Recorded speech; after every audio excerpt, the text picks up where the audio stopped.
บายดีเป็นไงพี่น้องเฮาสบายดีบ่และพี่น้องที่อยู่ทางบ้านเด็กที่อยู่ห่างไกลบ่ว่าอยู่ในออมแอมและฟอร์ตสมิธประเทศลาวหรือว่าอยู่ในคนใดของโลกนี้ก็ดีพวกเรา The New Beginning Laotian Baptist Church มีความหักและคิดถึงพี่น้องทุกคนและปรารถนาอยากให้พี่น้องมาถึงองค์พระผู้เป็นเจ้าของเราทุกคนจึงได้เห็นเกี่ยวกับเรื่องนี้เพื่อส่งให้พี่น้องเฮาได้หักรู้ถึงความรอดในชีวิตของเราเพราะหลายคนก็ซอกหาหนทางที่จะไปสวรรค์ขน้อยผู้แต่ว่าหนทางที่จะไปที่แน่นอนที่สุดนั่นก็มีแต่ทางเดียวที่เราจะสามารถไปได้คือเราต้องรู้จักกับผู้ที่สร้างฟ้าสวรรค์และแผ่นดินโลกผู้ที่อยากให้เรารอดได้ก็คือองค์พระเยซูคริสต์เท่านั้นเขาขอบคุณพระเจ้าเนาะที่พวกเขาได้มาพบกันอีกในอาทิตย์นี้ได้มาร่วมจิตร่วมใจกันเป็นอันหนึ่งใจเดียวกันสรรเสริญถวายพระเกียรติแด่พระเจ้าแล้วพวกเขาก็มีพระคำแต่ละอาทิตย์พวกเขามีพระคำที่นำมาเพื่อที่จะหนุนใจซึ่งกันและกันและเรียนรู้เกี่ยวกับพระเจ้าเพื่อสิเฮ็ดให้ชีวิตของพวกเราที่ดำเนินอยู่ในโลกนี้ให้เฮาได้เดินไปกับพระองค์คริสเตียนเฮาว่าการใช้ชีวิตอยู่ในทางธรรมของพระเจ้านั้นของพระเยซูคริสต์นั้นเฮาเอ่ยว่าการเดินทางกับพระองค์เพราะว่าคริสเตียนเฮาทุกคนมีจุดหมายปลายทางมีบนเขาห้องมายังจุดปลายทางของพวกเราคือแผ่นดินสวรรค์ของพระเจ้าเนาะฉะนั้นเราจึงว่าถึงการเดินไปกับพระเจ้าในแต่ละวันของเราเอเมนพี่น้องที่อยากแปลงองค์พระเยซูคริสต์ก่อนที่พวกเราจะได้ยินได้ฟังพระวจนะของพระเจ้าสิ่งหนึ่งที่พวกเราจะเตรียมก็คือเราเตรียมใจมอบจิตมอบใจใส่ในพระวจนะของพระเจ้าใส่ในการนมัสการของพระเจ้าฉะนั้นเฮ็ดจังได๋เฮาจึงสิได้มากผลในการนมัสการพระเจ้าที่แท้จริงเฮาต้องอธิษฐานขอการทรงนำจากพระเจ้าก่อนสาธุการแด่องค์พระบิดาเจ้าขอบพระคุณสำหรับวันเวลาที่พระองค์ได้ทรงโปรดประทานในกับหมู่ข้าน้อยและให้หมู่ข้าน้อยได้เข้ามาในสถานที่แห่งนี้ยืนอยู่ส่องหน้าพระพักตร์ของพระองค์เพื่อให้การสรรเสริญถวายพระเกียรติแด่พระองค์เจ้าพระบิดาเจ้าค่ะในวันนี้หมู่ข้าน้อยก็มีพระคำที่มาจากที่ซึ่งเป็นพระคำของพระองค์เจ้าที่จะนำมาเพื่อแบ่งปันและหนุนจิตหนุนใจซึ่งกันและกันเพื่อให้หมู่ข้าน้อยมีความมั่นคงและมีกำลังแข็งแรงเพื่อหมู่ข้าน้อยจะเดินไปในเส้นทางของพระองค์ได้ถึงจุดหมายปลายทางฉะนั้นก่อนที่จะได้ยินได้ฟังนี้หมู่ข้าน้อยอ้อนวอนต่อพระองค์ขอพระองค์ทรงโปรดประทานสติปัญญาให้กับหมู่ข้าน้อยเพื่อว่าหมู่ข้าน้อยจะได้ใช้สติปัญญานี้เข้าในการได้ยินได้ฟังและพินิจพิจารณาถ้อยพระคำของพระองค์เพื่อนำมาประกอบใช้ในชีวิตประจำวันของหมู่ข้าน้อยให้เกิดผลดีสำหรับตัวของข้าน้อยเองผู้ที่จะประกาศก็เช่นเดียวกันข้าน้อยอ้อนวอนต่อองค์พระวิญญาณบริสุทธิ์ของพระองค์เจ้าขอพระองค์ทรงสถิตอยู่นำข้าน้อยให้สติปัญญากับข้าน้อยเพื่อว่าข้าน้อยจะได้ใช้สติปัญญานี้เข้าในการชี้แจงทุกถ้อยคำของพระองค์เพื่อเฮ็ดให้พี่น้องของข้าน้อยได้เข้าใจแจ้งถึงปัญหาต่างๆที่เกิดขึ้น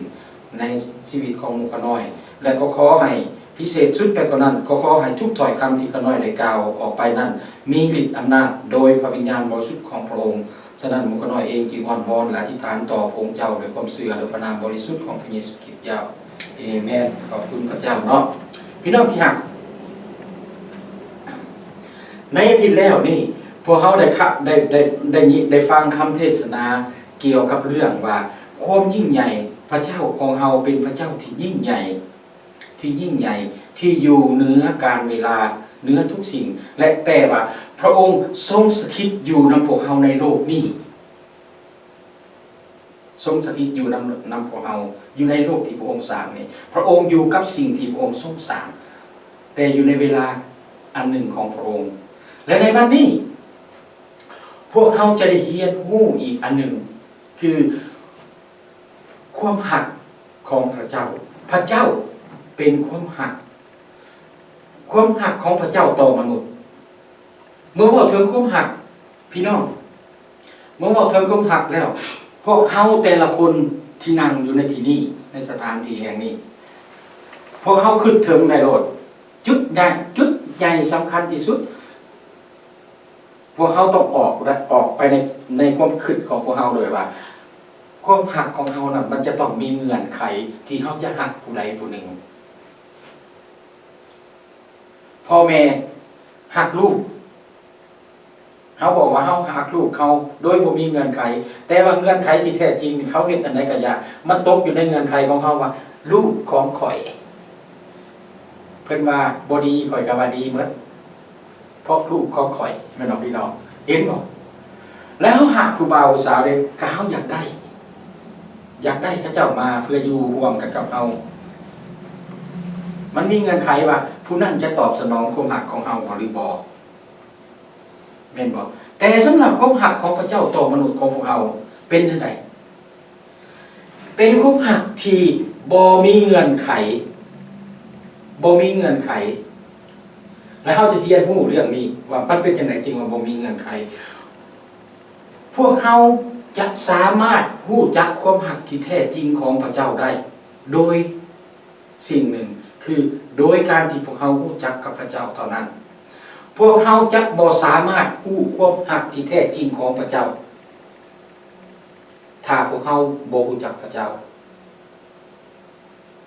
เนาะและพระธรรมที่เขาจะนำมาในมื้อนี้ข้าน้อยได้คัดเอามาแต่1โยฮันบทที่4จากข้อที่17ไปถึงข้อที่21เนาะแล้วเขาจะเบิ่งเบื้องต้นมันก่อนในข้อที่7ข้อที่10ว่าพระคำจะเว้าแนวใดเกี่ยวกับความหักของว่าเกี่ยวกับความหัก1โยฮันบทที่4ข้อ7ข้อ10ได้เว้าดังนี้พี่น้องที่หักเอ๋ย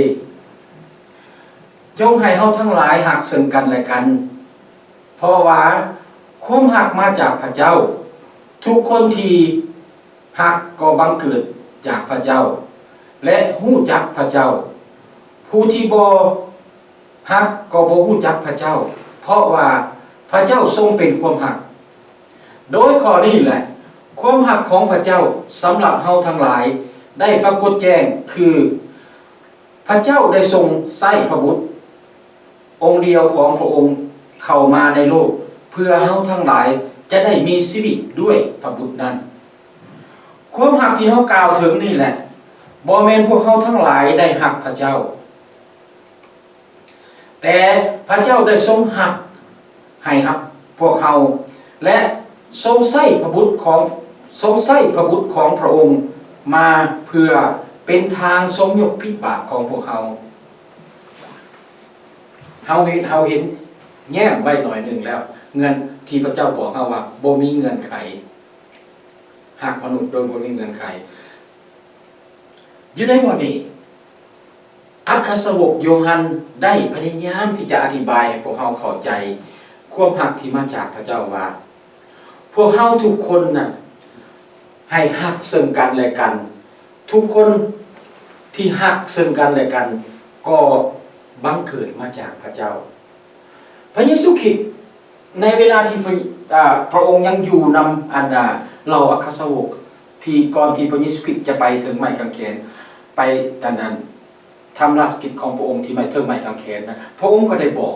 กับเราอัครสาวกรุ่นแรกนั้นเหมือนกันว่านี่เฮาให้บัญญัติใหม่แก่พวกเจ้าคือให้พวกเจ้าหักซึ่งกันและกันถ้าพวกเจ้าเฮ็ดดังนี้คนทั้งหลายที่อยู่ในโลกนี้จะรู้ว่าพวกเจ้ามาจากเฮาเป็นลูกศิษย์ของเฮาเห็นบอกเช่นเดียวกันอยู่ในโยฮันบอกกำลังบอกนี่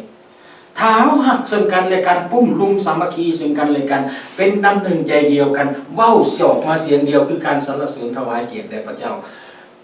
นั่นก็แสดงว่าเฮาเกิดมาจากพระเจ้าและที่นี่ข้าน้อยบ่ได้หมายความว่ามีแต่คริสเตียนเท่านั้นที่สามารถหักกันได้พี่น้องแต่น่าเสียดายบางครั้งเฮาเห็นคนที่บ่เป็นคริสเตียนคนที่อยู่นอกโบสถ์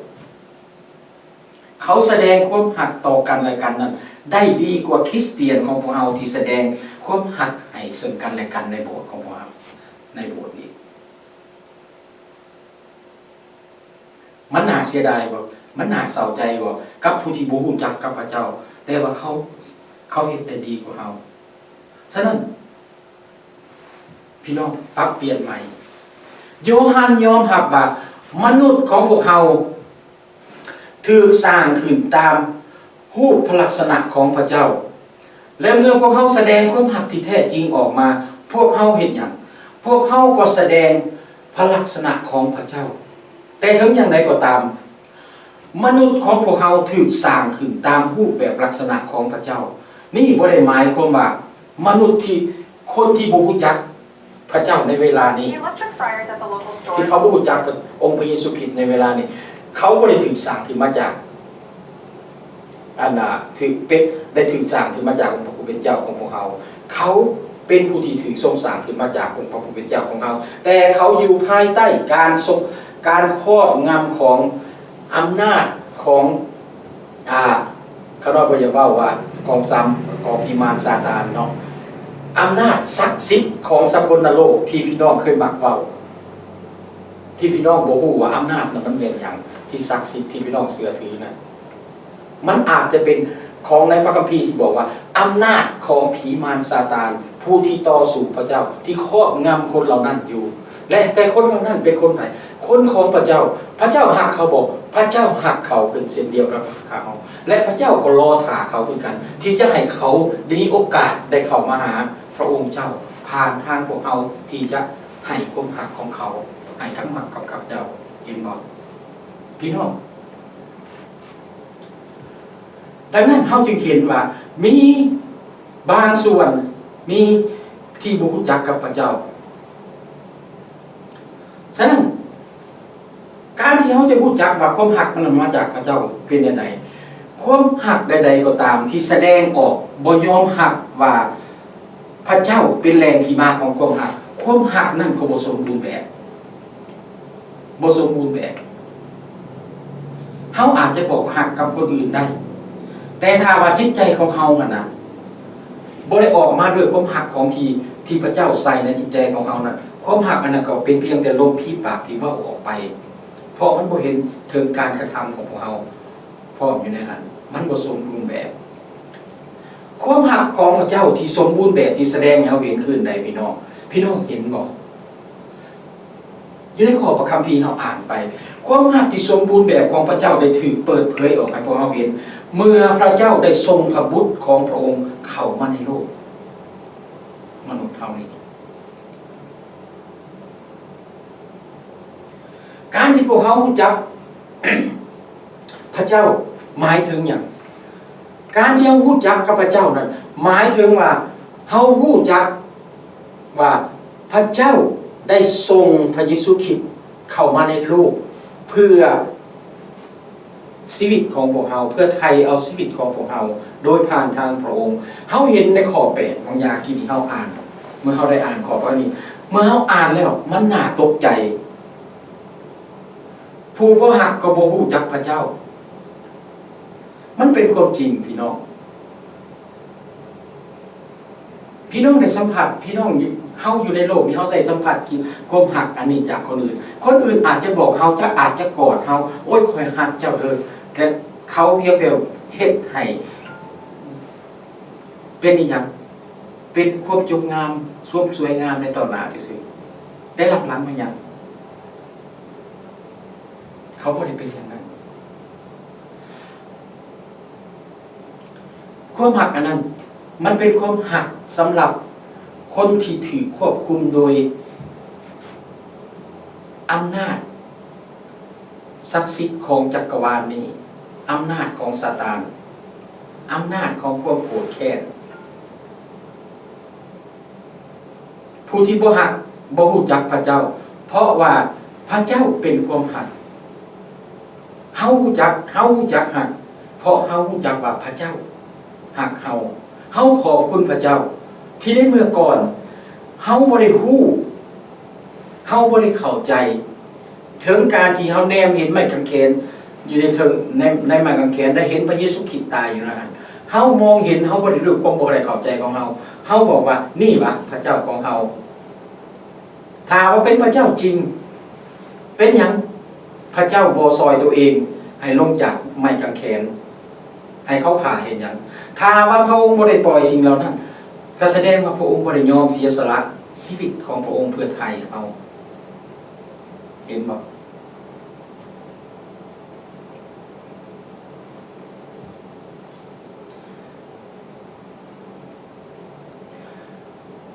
ฉะนั้นความหักคนที่ถือของงามมันเป็นอย่างไรข้าน้อยอยากยกตัวอย่างนะผมเห็นพวกเขาอาจจะมีบางคนได้ถือทำให้ถือคนใส่หายปลายสีหรือว่าตัวเงาะหลอกลวงเหตุในเฮาเสียความรู้สึกในนันดาในจิตใจด้วยเหตุผลใดเป็นผลหนึ่งก็ดี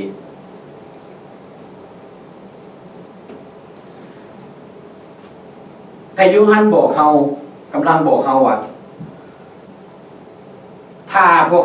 เขาเป็นแบบนั้นถ้าในฮักคริสเตียนของพวกเขานะต่อคนพวกเรานี่ที่เฮ็ดใจเฮาว่าเกลียดชังเฮาเว้าบ่ดีกับเฮาหรือว่าเฮ็ดให้เฮาแท้ข้างหลังเฮาเฮ็ดให้เฮาเนี่ยโยฮันบอกเขาว่าถ้าเฮาบ่ฮักพวกนี้นะถ้าเฮาบ่ฮักพวกเขาเจ้านะเฮาก็เป็นคนบ่รู้จักพระเจ้าคือกันแม่นบ่เมาแบบง่ายๆพี่น้องให้เฮาลองคิดเบิ่งว่าถ้าชีวิตของพวกเฮาน่ะปล่อยวางบ่เฮ็ดอีหยังอันใดก็ดีหรือถือกระยางเขาเฮ็ดอย่างเงี้ยเฮาลองคิดเบิ่งว่ามันสิเป็นหยังเกิดขึ้นสมมุติว่าเฮาเป็นพ่อแม่ถ้าว่าลูกเฮ็ดสิ่งที่ผิดในความหักของเราแต่เฮาบ่ได้อบรมบ่ได้สั่งสอนบ่ได้แนะนำไปทางที่ดีนั่นบ่ได้ถือว่าเฮาบ่ได้หักเขาได้เฮาเพราะว่าเขากำลังเดินในทางผิดแต่เขากำลังจะตกในอันตรายแต่เฮาบ่สามารถเฮ็ดหยังเฮาบ่ฮักบ่บอกเขาและสิ่งเหล่านั้นมันจะเกิดขึ้นบ่ผู้ใดจะเสียใจพ่อแม่มันบ่อันนี้คือกันพระเจ้าถ้าเฮาเฮ็ดเป็นคนแบบนั้นเป็นคนนิสัยอย่างนั้นพระเจ้าจะเป็นอะไรพระเจ้าจะเสียพระทัยจะเสียใจนำสิ่งเหล่านี้จะเสียใจนำสิ่งเหล่านี้เพราะอย่างเพราะพระเจ้าได้ให้พระบุตรของพระองค์น่ะเข้ามาเป็นเครื่องบูชาไถ่บาปของพวกเขา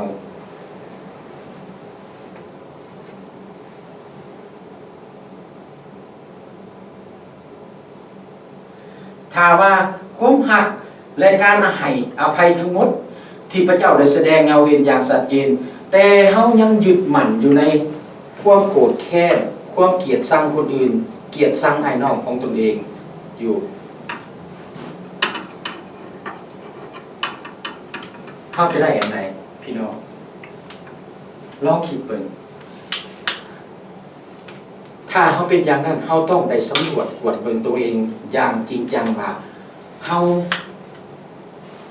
ฮู้จักพระเจ้าแท้จริงหรือบ่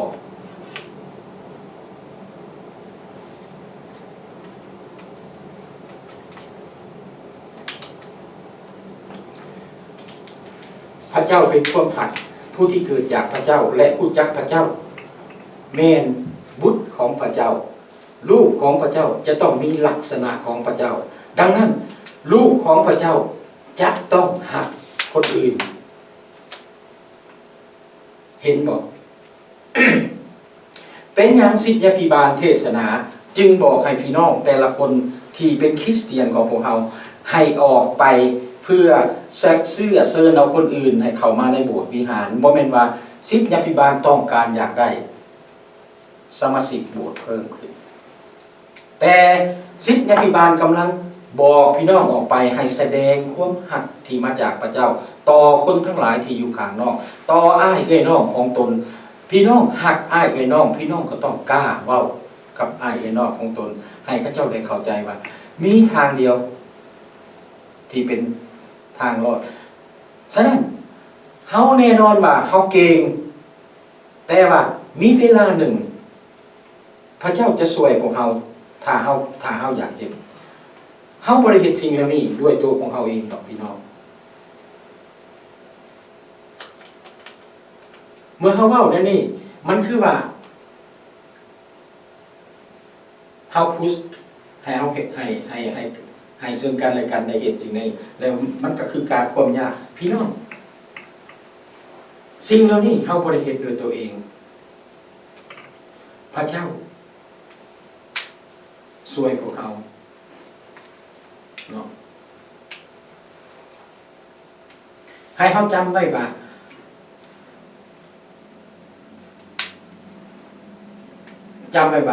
เฮามีชีวิตอยู่โดยพระคริสต์ขอให้ความรักของพระเยซูคริสต์เตือนพวกเฮาเพื่อว่าเฮาจะได้รักคนอื่นและโดยทางชีวิตของพระเยซูคริสต์นั้นเฮาจะสามารถรักคนนั้นได้เพราะพระคริสต์อยู่ในเฮาพระคริสต์รักเฮาเห็นบ่พี่น้องเมื่อเรารู้แล้วว่าคนที่เป็นคริสเตียนและคนบ่เป็นคริสเตียนก็ไม่เกิดขึ้นด้วยการสงสารของพระเจ้าและพอเราโชคดีเราขอบคุณพระเจ้าที่เราตอบสนองต่อความรักของพระเจ้าและเราจึงมาถึงจุดนี้เราอยากให้พี่น้องได้รักคนเหล่านั้นเช่นกันและอยากให้พี่น้องได้ช่วยคนเหล่านั้นเพื่อคนเหล่านั้นจะได้มาถึงอย่างถึงกับอันเดียวกับพวกเรานี่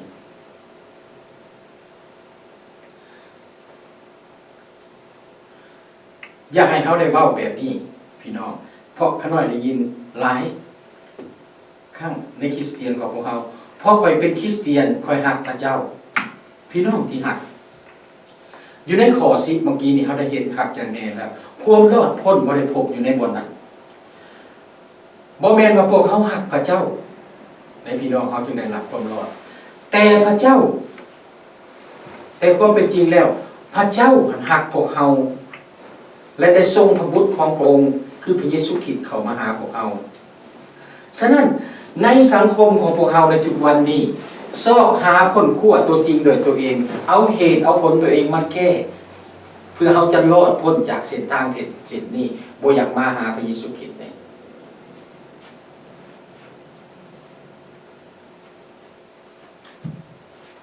พี่น้อง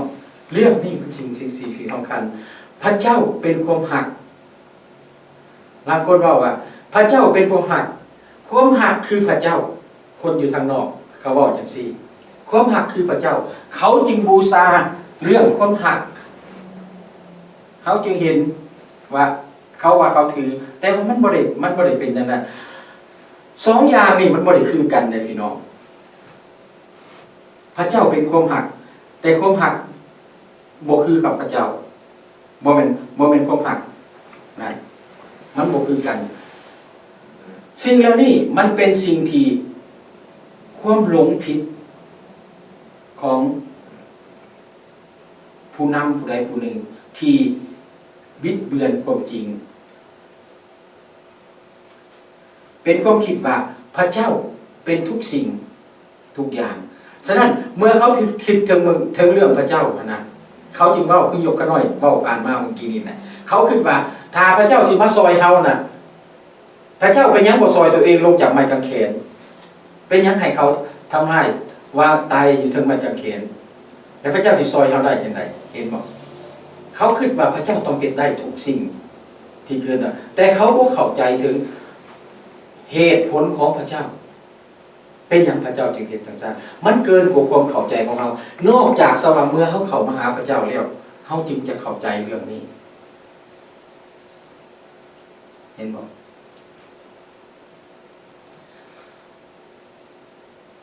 สิ่งนี้ความหักอันนี้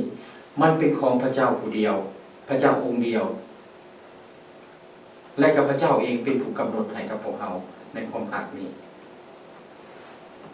โยฮัน1 โยฮันบทที่4ข้อ11หา15ได้เว้าดังนี้โทษเด้อพี่น้อง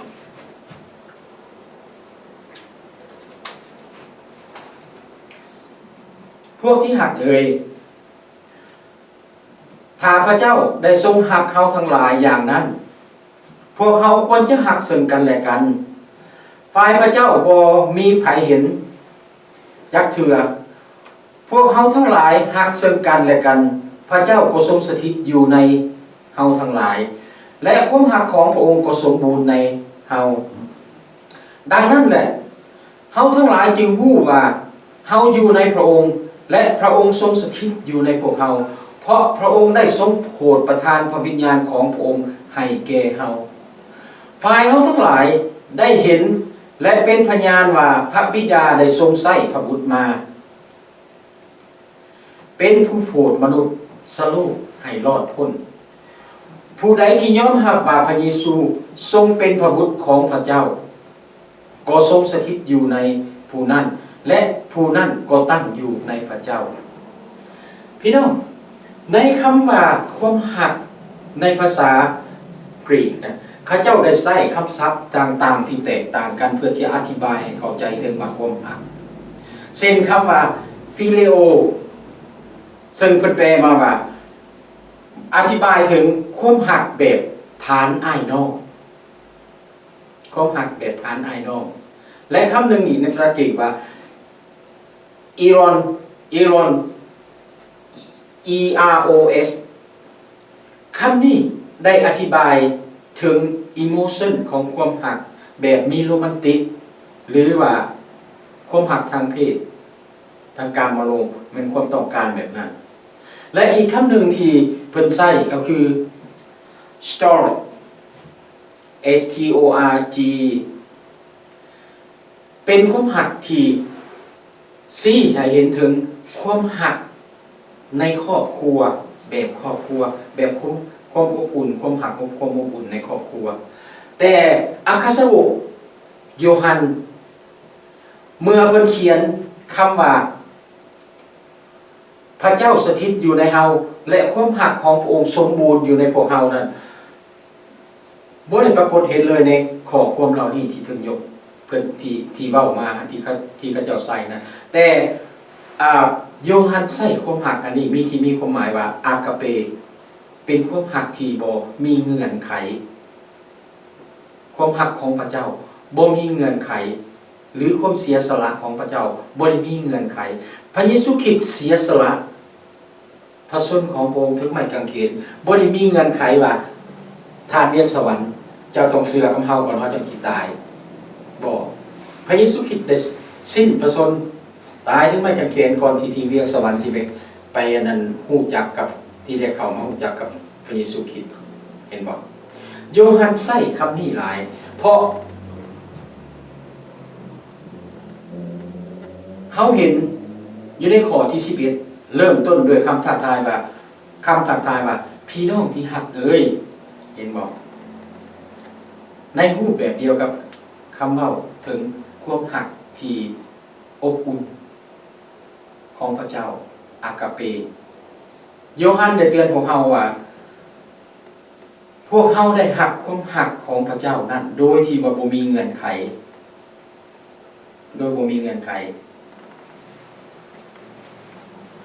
บ่แม่นว่าย้อนเฮาเป็นคนดีพระเจ้าจึงฮักเฮา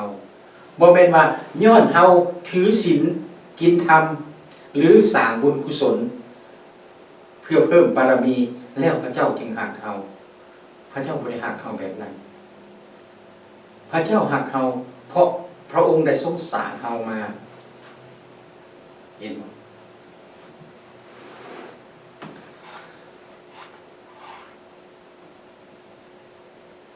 ความหักของพระเจ้ามันเป็น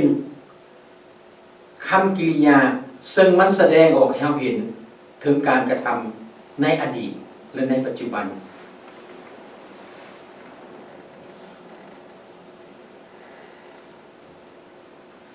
ในอดีต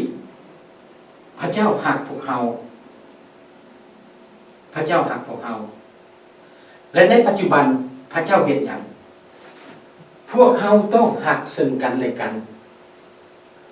สิ่งที่พระเจ้าอยากให้เราเห็นในปัจจุบันพวกเราต้องหักซึ่งกันและกัน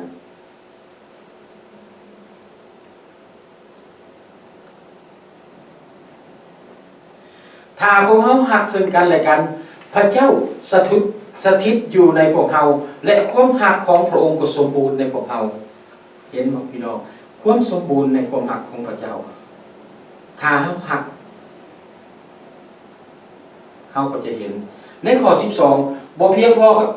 บ่เพียงพอที่เฮาจะเว้าว่าคำเว้าที่คำน้อยๆนี่มันจะใหญ่หลวงและสรุปได้ดังนี้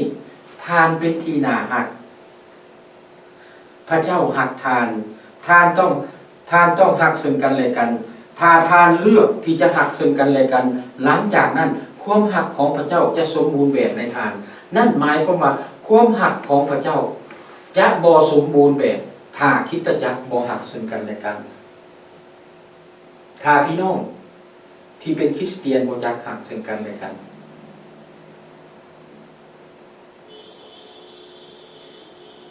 อันนี้ความหมายตัวนี้มันกว้างขวางในพี่น้องอย่าให้เฮาหักซึ่งกันและกันแต่เพียงในห้องนี้แต่ให้เฮาหักซึ่งกันและกันกับคนอื่นๆที่พระเจ้าหักเขาเพื่อเฮ็ดหยังเพื่อช่วยเขาให้มาถึงพระเจ้าเนื่องจากว่าไม่หยังเนื่องจากว่าพวกเฮาแต่ละบุคคลบ่เคยเห็นพระเจ้าจักเทื่อและมีวิธีเดียวเท่านั้นที่ทุกคนจะเห็นพระเจ้าแม้พวกเขาจะเห็นพวกเฮาในเวลาที่พวกเฮาหักซึ่งกันและกันวิธีเดียวเท่านั้นที่เฮ็ดให้ความหักของพระเจ้าสมบูรณ์แบบในคริสเตียน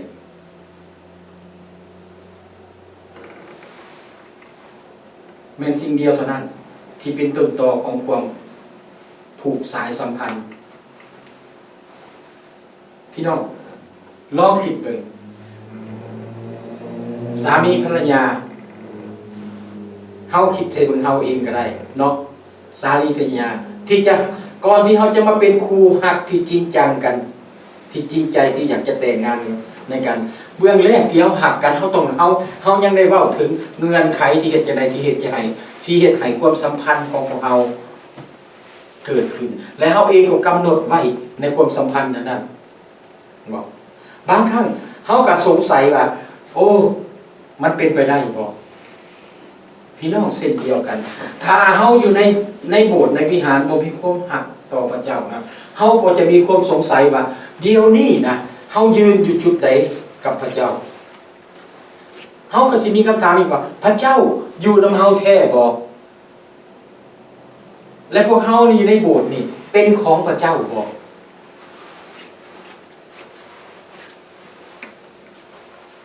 แล้วพวกเฮาจะรู้ได้แนวใดว่าพระเจ้าหักพวกเฮาแท้หรือบ่หักพระเจ้าเฮาแท้โยฮันให้คำตอบในข้อที่13-14เฮาไปเบิ่งความสัมพันธ์ของพวกเฮากับพระเจ้าพวกเฮาจะรู้ว่าพระเจ้าอยู่ในพวกเฮาเพราะว่าพระเจ้าประทานพระวิญญาณบริสุทธิ์ถ้าเฮาได้รับถ้าเฮารู้สึกว่าเฮาได้รับพระวิญญาณบริสุทธิ์ของพระเจ้านั้นแสดงว่าพระเจ้าอยู่นำเฮาเห็นบ่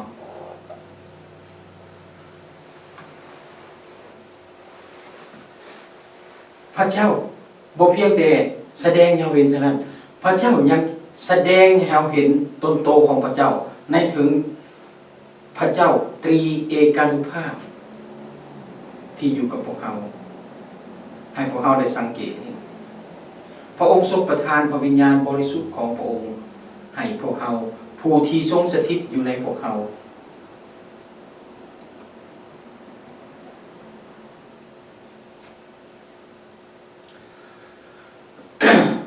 พระเจ้าพระบิดา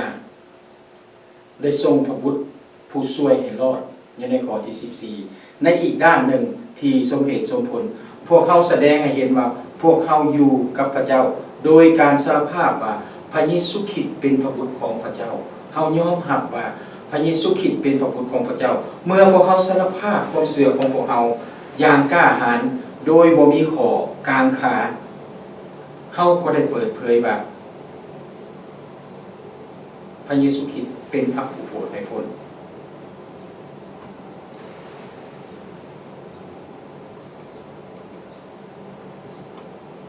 โยฮันโยฮัน4ข้อ14โอ้ขน้อยใส่มาฮอด3เอาฮอดผู้นี้ฮอดของ19เนาะขอโทษเด้อตัดออก2ข้อ16ข้อ19ฝ่ายเฮาทั้งหลายรู้จักและเชื่อในความรักที่พระเจ้าได้ทรงมีต่อพวกเฮาพระเจ้าทรงเป็นความรักผู้ใดที่ตั้งอยู่ในความรักก็อยู่ในพระเจ้าและพระเจ้าก็ทรงสถิตอยู่ในผู้นั้นในข้อนี้แหละความรักที่เป็นที่สำเร็จในเฮาทั้งหลายเพื่อว่าพวกเฮาจะได้มีความแน่ใจในวันพิพากษาเพราะพระคริสต์ได้ทรงเป็นอย่างใดเฮาทั้งหลายในโลกนี้ก็เป็นอย่างนั้นในความรักนั้นบ่มีความย่านแต่ความรักที่สำเร็จนั้นก็ขับไล่ความย่านออกจากย่านออกเสียเพราะความย่านเกี่ยวกับการลงโทษและผู้ที่ย่านก็ยังบ่สำเร็จในความรักฝ่ายเฮาทั้งหลายได้รักเพราะพระองค์ได้ทรงรักพวกเฮาก่อนเฮาเห็นความรักที่ความรักจริงที่จริงของพระเจ้าบ่มีเงื่อนไขบ่มีเงื่อนไขของพระเจ้ามันน่าประหลาดใจมันน่าจะประหลาดใจเมื่อเฮาเทียบความรักนั้นกับความรักของพวกเฮาความรักของมนุษย์สร้างขึ้นด้วยเงื่อนไขว่าเฮาจะรักใครถ้าขาน้อยสมมุติว่าขาน้อยจะรักใครผู้หนึ่งผู้นั้นจะเฮ็ดให้ขาน้อยเป็นตาหนาหักขาน้อยจึงจะรักได้และผู้นั้นจะต้องฟังสิ่งที่ขาน้อยเว้าขาน้อยจึงจะรักเราได้เห็นบ่แต่พระเจ้าบ่อยากให้เฮาเป็นแบบนั้นเป็นหยังพระเจ้าจึงบ่อยากให้เฮาเป็นแบบนั้นเพราะพระเจ้าเฮาเป็นผู้ที่ถือว่าเป็นผู้ที่ใกล้ชิดกับพระเจ้าเป็นผู้ที่มีพระลักษณะของพระเจ้าฉะนั้นความโดดเด่นของพระลักษณะของพระเจ้าในตัวของพวกเราคือเฮาจะต้องให้ความรักกับคนอื่นโดยที่บ่มีเงื่อนไขเฮาต้องเข้าใจว่าเฮาให้ความรักของพระเจ้าเพื่อต้องการอยากให้เขาเจริญขึ้นในองค์พระผู้เป็นเจ้าคือเฮาเห็นตัวอย่างอยู่ในFacebook ออนไลน์ก็ดีเนาะเกี่ยวกับคนลาวของพวกเราที่อยู่เมืองลาวที่ผู้โพสต์ได้นำออกมาโพสต์เขาอาจจะใช้คำเว้าที่บ่จะแจ้งมันได้และก็หลายคนที่อยากแสดงความรักแต่วันต่างๆนานาแต่มันบ่ถูกต้องบางคนก็เว้าว่าเราเป็นคนขี้คร้านจังซั่นจังซี่เป็นคนยังหนุ่มอยู่สามารถเฮ็ดได้พี่น้องที่รักบางครั้งเฮาบ่ได้เข้าไปอยู่ในปัญหาตัวนั้นเฮาอาจจะบ่รู้จักเพราะว่าเขาอาจจะแตกต่างเฮาอยู่ในสหรัฐอเมริกาจะอยู่แบบนึงแต่เขาจะอยู่ในเมืองลาวเขาจะอยู่ในแบบนึงอำนาจการปกครองอยู่ในอำนาจปกครองอันนึงแต่เฮาอยู่ในอำนาจการปกครองอันนึงที่มีสิทธิเสรีที่เฮาจะเฮ็ดอันใดก็ได้แต่ฉะนั้นเฮาบ่ฮู้ว่าในการครอบงำของเขาเป็นจังไดเฮาเป็นคนที่ตัดสินใจจังไดแสดงว่าเฮาเฮ็ดแบบนั้นเฮากำลังเฮ็ดหยังเฮากำลังทำลายคนผู้นั้นเฮาบ่ได้ให้ความรักกับเขาถ้าเฮายืนอยู่ใน situation แบบนั้นเฮาให้ความรักกับเขา no matter what เขาสิเป็นแบบหยังถ้าเฮารักเฮาอยากให้เฮาเห็นสิ่งที่เฮาอยากให้เฮาต้องให้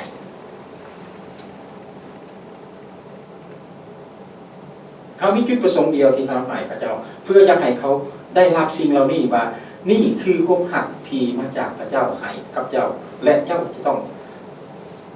เจ้าได้รับสิ่งเหล่านี้แล้วนั่นเป็นอันหนึ่งที่พระเจ้าจะตัดสินใจเห็นบ่นั่นพระเจ้าต้องสร้างให้พวกเฮาให้เป็นเหมือนพระองค์เพราะเฮาถือพระลักษณะ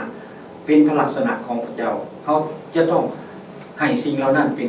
เฮาจะบ่ได้ตอบบ่ได้ให้ความรักตอบต้องมีเงื่อนไข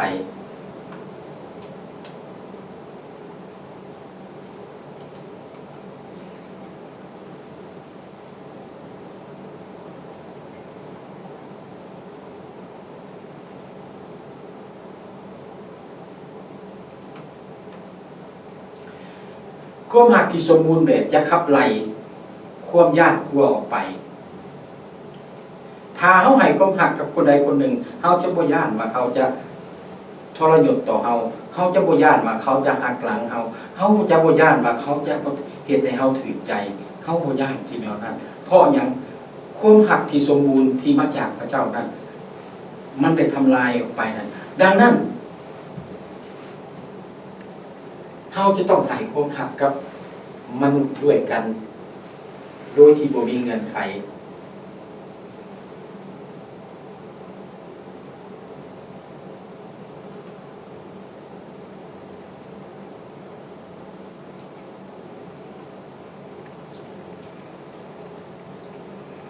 โยฮันได้อ้างสิ่งที่บันทึกไว้ในบันทึกในเรื่องของซีโมนเปโตรที่บอกกับพระเยซูคริสต์ในนั้นนะในหนังสือโยฮันบทที่6ข้อที่6พวกเขาเชื่อและรู้ว่าพระองค์เป็นผู้บริสุทธิ์ของพระเจ้าที่โยฮันที่เปโตรได้รู้จักได้หักพระเยซูคริสต์เพราะว่าเรารู้ว่าพระเยซูคริสต์นั้นเป็นผู้บริสุทธิ์ที่มาจากพระเจ้าที่พระเจ้าได้ส่งมาเพื่อเราโยฮันได้ให้หลักฐานหลายอย่างเกี่ยวกับวิธีความหักของพระเจ้าที่แสดงผ่านการแสดงของพระเยซูคริสต์ในโลกในตอนท้ายของพระกิตติคุณของพระเยซูโยฮันเราก็ยังได้เขียนสรุปไว้ว่าแต่ที่ได้เขียนนะที่ได้จดบันทึกไว้เหตุเหล่านี้ก็เพื่อว่าทานทั้งหลายจะได้เชื่อว่าพระเยซูคริสต์ทรงเป็นพระคริสต์พระบุตรของพระเจ้าและเมื่อมีความเชื่อแล้วท่านก็จะมีชีวิตโดยพระนามของพระองค์ชีวิตความตายและการสิ้นพระชนม์ของพระเยซูคริสต์การคืนพระชนม์ของพระเยซูคริสต์ของพวกเราสมควรในการลบล้างความสงสัยของพวกเราออกจากมันสมองที่ถือครอบงำจากพิมานซาตานนั้นได้เห็นบ่ความหักของพระเยซูคริสต์เลิกซึ้งต่อพวกเราพี่น้องที่หักพวกเราทุกคนมีพระลักษณะของพระเจ้าคือความหักพระองค์บ่สามารถบ่หักผู้ใดคนหนึ่งได้พระองค์จะเห็นในนั้นบ่ได้พระองค์หักมนุษย์เฮาทุกคนเคยสงสัยบ่ว่าเป็นหยังพระเจ้าจึงเปิดเผยตัวเองต่อมนุษย์ในฐานะเป็นสามพระภาคตีเอกานุภาพพวกเฮาเคยคิดบ่มันเป็นย้อนหยังย้อนความหักในสายพัวพันอยากให้เขาเห็นในสายพัวพันในความหักของพระเยซูของพระเจ้าที่แบ่งออกเป็นตีเอกานุภาพให้เราเห็น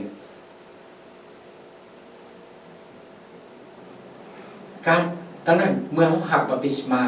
เขาก็ได้หักบัพติศมาในนามพระบุตรในนามพระบิดาพระบุตรพระวิญญาณบริสุทธิ์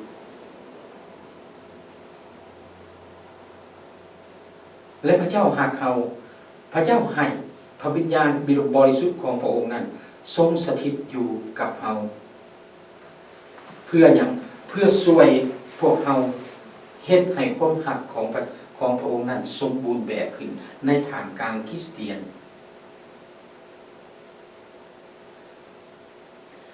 ในเวลาที่พระเยซูคริสต์ได้ไปถึง